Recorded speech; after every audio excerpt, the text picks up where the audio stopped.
بسم اللہ الرحمن الرحیم۔ صرف 5 منٹ کا مدرسہ قرآن و حدیث کی روشنی میں 103واں دن 13 ربیع الثانی۔ نمبر 1، اسلامی تاریخ۔ نجاشی کے دربار میں کفار مکہ کی آخری کوشش۔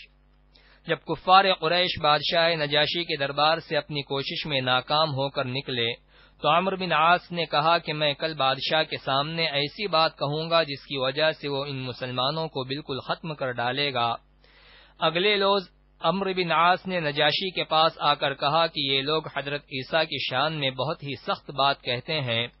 نجاشی بادشاہ عیسائی تھا، اس نے صحابہ کو بلوایا اور پوچھا، تم لوگ حضرت عیسیٰ کے بارے میں کیا کہتے ہو؟ حضرت جعفر نے فرمایا، ہم وہی کہتے ہیں جو ہمارے نبی صلی اللہ علیہ وسلم نے فرمایا ہے کہ حضرت عیسیٰ علیہ السلام اللہ کے بندے اور اس کے رسول تھے اور خدا کی خاص روح اور خاص کلمہ تھے۔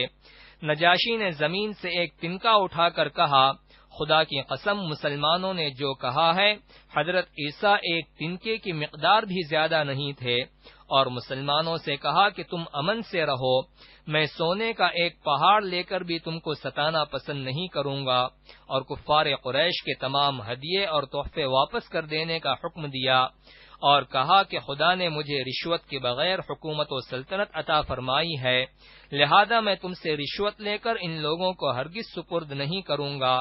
دربار ختم ہوا، مسلمان بخوشی واپس ہوئے اور قریش کا وفد ذلت و رسوائی کے ساتھ ناکام لوٹا۔ نمبر 2، اللہ کی قدرت۔ عبرتناک انجام۔ قرآن کے بیان کے مطابق خدائی کا دعویٰ کرنے والے فرعون کی نافرمانی جب حد سے بڑھ گئی تو اللہ تعالی نے سمندر میں ڈبا کر ہلاک کر دیا، اور ساتھ ہی یہ اعلان کیا کہ اس کی لاش کو آنے والے لوگوں کے لیے عبرت بناؤں گا۔ چنانچہ محققین کی رائے کے مطابق فرعون کی لاش 1881 عیسوی میں سمندر سے ملی، جو تقریباً 3116 سال بعد سمندر سے نکالی گئی، اور اتنی لمبی مدت گزرنے کے بعد بھی لاش کو گلنے سڑنے سے محفوظ رکھا، جو آج بھی مصر کے میوزیم میں موجود ہے۔ آخر وہ کون سی ذات ہے جس نے سمندر میں بھی اس کی لاش کو محفوظ رکھا؟ یقیناً اللہ کی ذات بڑی قدرت والی ہے۔ نمبر 3، ایک فرض کے بارے میں، وضو میں چمڑے کے موزے پر مسح کرنا۔ حضرت علی رضی اللہ عنہ فرماتے ہیں، میں نے حضور صلی اللہ علیہ وسلم کو موزے کے اوپر کے حصے پر مسح کرتے دیکھا۔ نوٹ: جب کسی نے باوضو چمڑے کا موزہ پہنا ہو پھر وضو ٹوٹ جائے تو وضو کرتے وقت ان موزوں کے اوپری حصے پر مسح کرنا ضروری ہے۔ نمبر 4، ایک سنت کے بارے میں، متعلقین کی خبر گیری کرنا۔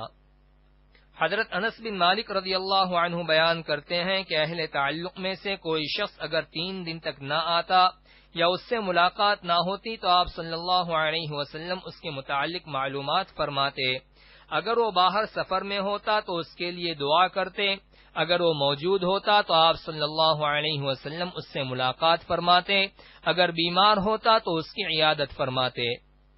نمبر 5، ایک اہم عمل کی فضیلت، علم سیکھتے ہوئے وفات پا جانا۔ رسول اللہ صلی اللہ علیہ وسلم نے فرمایا، جس کو علم سیکھتے ہوئے موت آ جائے وہ اس حال میں اللہ تعالی سے ملاقات کرے گا کہ اس کے اور نبیوں کے درمیان صرف نبوت کے درجے کا فرق ہوگا۔ نمبر 6، ایک گناہ کے بارے میں، وارث کو میراث سے محروم کرنا۔ رسول اللہ صلی اللہ علیہ وسلم نے فرمایا، جو شخص اپنے وارث کو میراث دینے سے بھاگے گا اور اسے میراث سے محروم کر دے گا تو اللہ تعالی قیامت کے دن جنت سے اس کی میراث ختم کر دے گا۔ نمبر 7، دنیا کے بارے میں، دنیا کے لالچی اللہ کی رحمت سے دور۔ رسول اللہ صلی اللہ علیہ وسلم نے فرمایا، قیامت قریب آ چکی ہے اور لوگ دنیا کی حرص و لالچ اور اللہ تعالی کی رحمت سے دوری میں بڑھتے ہی جا رہے ہیں۔ خلاصہ، قیامت کے قریب آنے کی وجہ سے لوگوں کو نیکی کمانے کی زیادہ سے زیادہ فکر کرنی چاہیے، لیکن ایسا کرنے کے بجائے وہ دنیا کے لالچ میں پڑ کر اللہ کی رحمت سے دور ہوتے جا رہے ہیں۔ نمبر 8، آخرت کے بارے میں، انسان کے اعضاء کی گواہی۔ قرآن میں اللہ تعالی فرماتا ہے، جس دن اللہ کے دشمن یعنی کفار دوزخ کی طرف جمع کرنے کے لیے موقف میں لائے جائیں گے، پھر وہ روکے جائیں گے تاکہ بقیہ بھی آ جائیں، یہاں تک کہ جب وہ اس کے قریب آ جائیں گے تو ان کے کان، ان کی آنکھیں اور ان کی کھال ان کے خلاف ان کے لیے کیے ہوئے اعمال کی گواہی دیں گے۔ نمبر 9، طب نبوی سے علاج۔ جوں پڑنے کا علاج۔ ایک روایت میں ہے کہ 2 صحابہ نے رسول اللہ صلی اللہ علیہ وسلم سے ایک غزوے کے موقع پر کپڑوں میں جوں پڑ جانے کی شکایت کی تو رسول اللہ صلی اللہ علیہ وسلم نے ان دونوں کو ریشمی قمیص پہننے کی اجازت دی۔ فائدہ: جوں پڑنا ایک مرض ہے جس کا علاج آپ صلی اللہ علیہ وسلم نے اس موقع پر ریشمی لباس تجویز فرمایا۔